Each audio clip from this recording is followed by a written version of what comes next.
Amoebic മസ്തിഷ്ക ജ്വരത്തെക്കുറിച്ച് വിശദമായ പഠനം നടത്തണമെന്ന് ആരോഗ്യ വിദഗ്ധരുടെ നിർദ്ദേശം.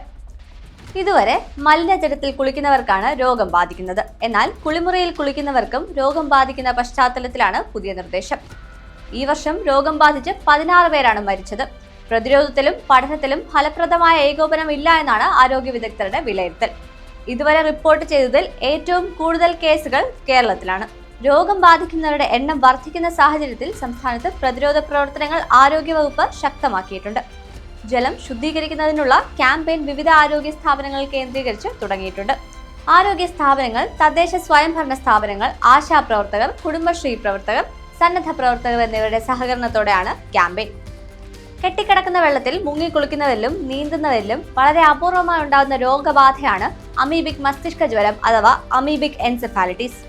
മൂക്കിനെയും മസ്തിഷ്കത്തെയും വേർതിരിക്കുന്ന നേർത്ത പാളിയിലുള്ള സുഷിരങ്ങൾ വഴിയോ കർണപുടത്തിലുണ്ടാവുന്ന സുഷിരം വഴിയോ അമീബ തലച്ചോറിലേക്ക് കടക്കും.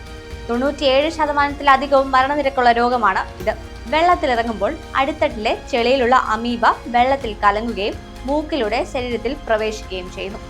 രോഗബാധ ഉണ്ടായാൽ 1 മുതൽ 9 ദിവസങ്ങൾക്കുള്ളിൽ ലക്ഷണങ്ങൾ പ്രകടമാകും.